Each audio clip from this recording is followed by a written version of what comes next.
Hi everyone, it is me, Lyric Soul Tarot here. I've got my cheese and my wine. I'm so classy. Ooh, she's so classy. Alright, let's get, I also got whales on my shirt. I love this shirt so much, but I never wear it because, as I pull it all the way up, it's from Old Navy. I never wear it because I'm fat, so it's like I'm a fat person wearing whales.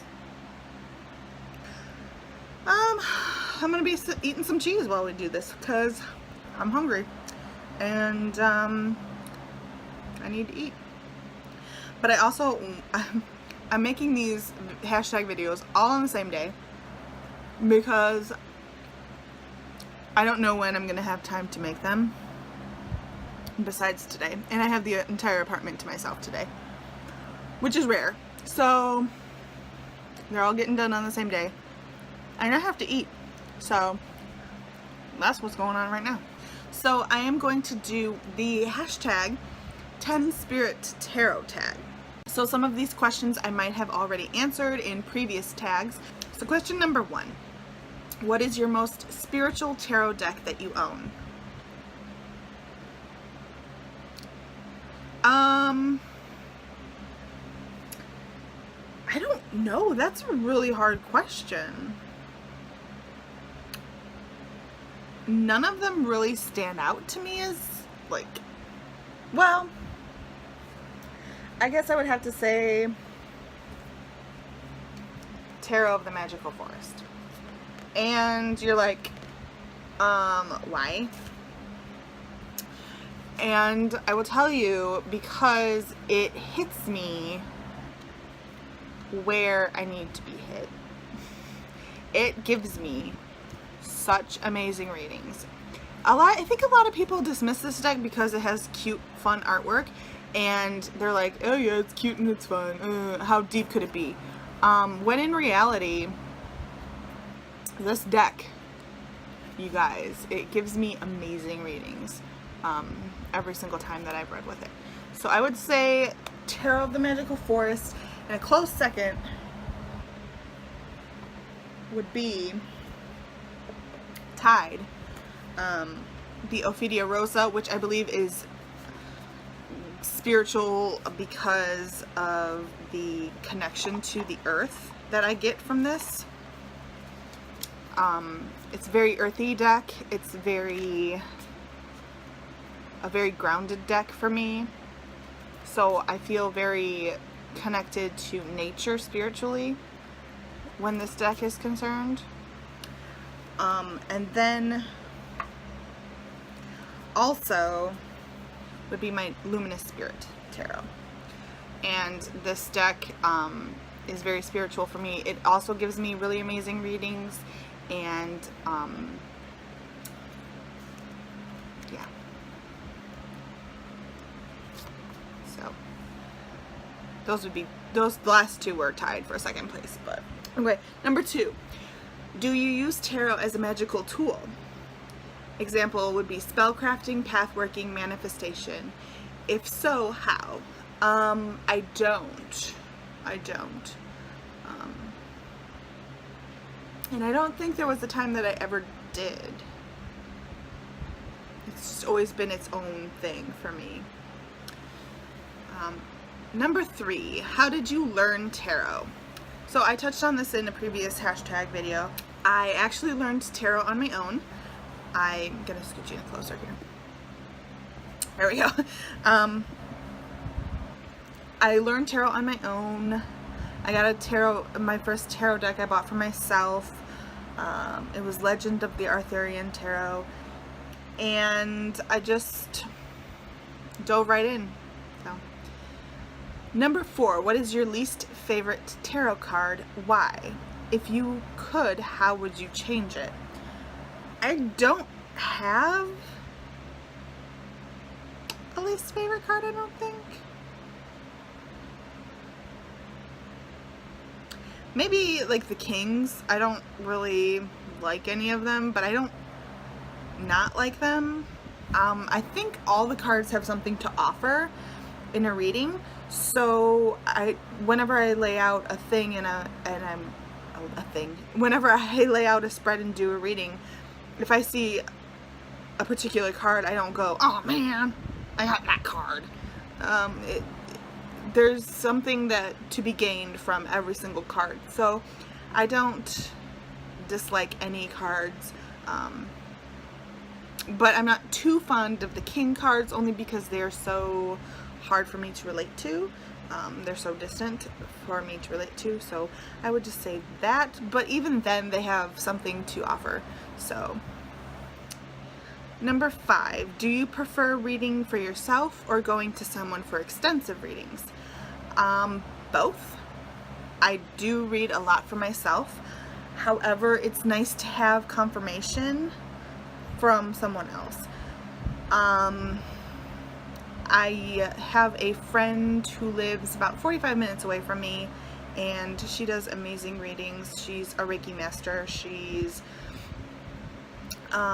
guides people through past lives, and she just does amazing tarot readings, and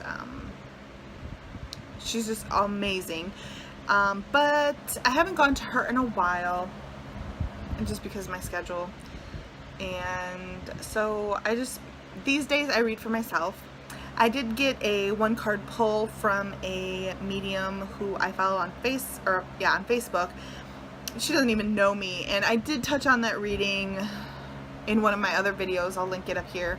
I think it was, I don't remember, but I'll link it up there when I do.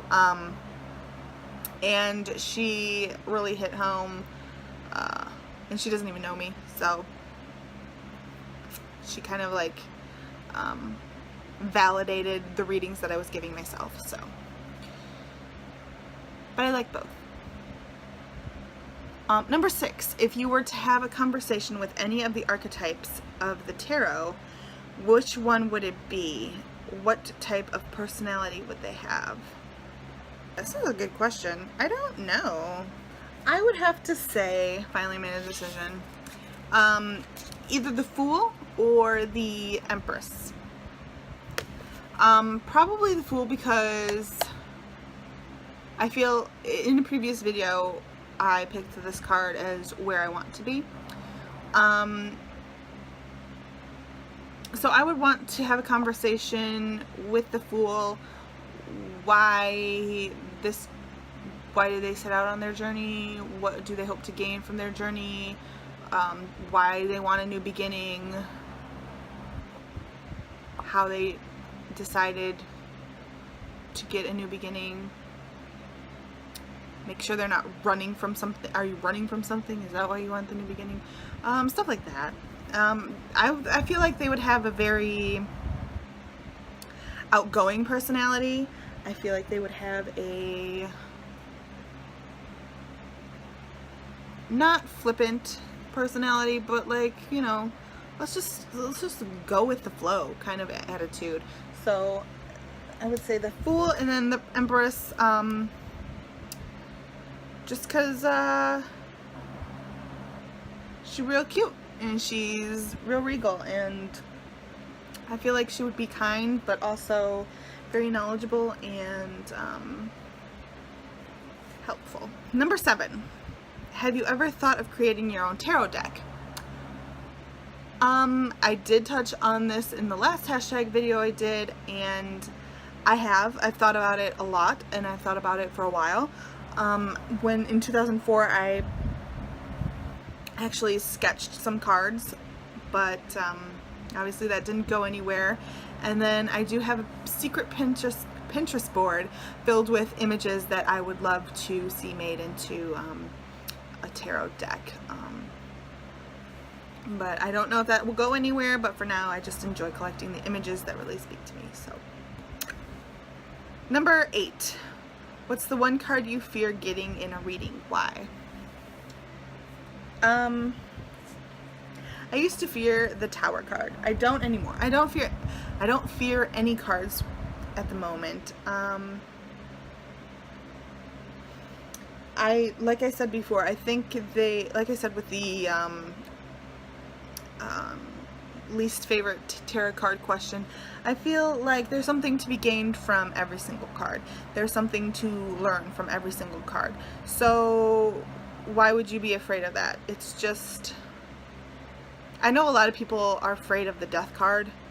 A lot of people are afraid of the Tower card. The Death card never scared me because I knew, like, it doesn't necessarily mean physical death. The Tower card did used to scare me, but it's just, you know, I'm older now. I'm like, it's just a part of life now. It's gonna happen. It's gonna happen, y'all. Don't be scared of it. It's just gonna happen. Just roll with it. So I'm not scared of any card. It's just a matter of preparing yourself to deal with it, knowing that you are strong enough to deal with whatever comes your way.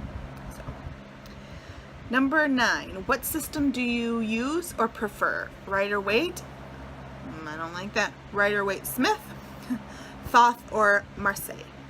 Did I pronounce that right? I use the Rider-Waite-Smith almost exclusively. I don't have anything that's not that, I don't think. If I do, I don't know it. I just use it like Rider-Waite-Smith. I have been really, really, really interested in getting into Thoth. I'm doing my research on it. Well, I'm supposed to be doing my research on it. I have a mental note to do the research on it, but I really want to know the difference between Thoth and Rider-Waite-Smith. I know the symbolism and the ideologies differ between the two. Up until recently, I want to say like a year ago, I didn't even know there were different systems, to be honest with you. I just thought everything was Rider-Waite-Smith. There was only one tarot system. So it's really interesting to me that there's different ones. The Marseille honestly scares the shit out of me, and I probably won't be touching it. But never say never, right? But no, Thoth, I actually found a deck, and I almost bought it, but I was like, no, don't buy this Thoth deck because you don't know what the fuck you're doing. Maybe research it first. So I know Kay Chris said that she wants to put out a Thoth series on her channel, so I'm kind of really looking forward to that. I hope she does it sometime soon because I need information. But no, Thoth is very interesting to me. That wasn't even a question, but there you go. Number 10, last question. Do you use tarot spreads? If yes, which is your favorite? If no, why?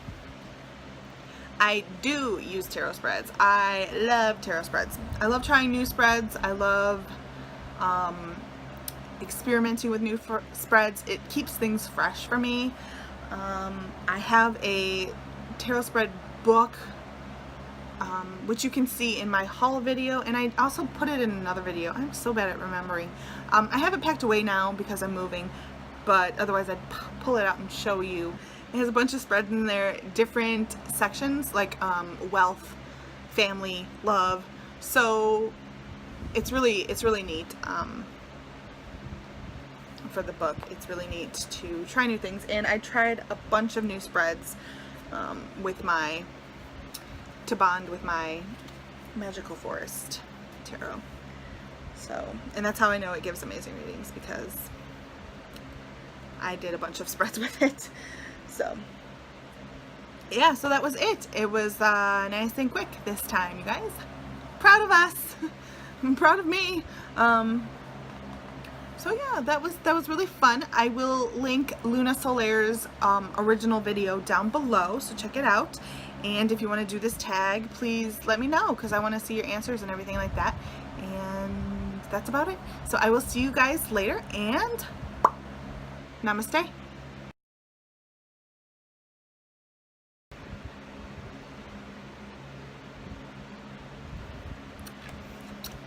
Ooh, should take a big drink of that.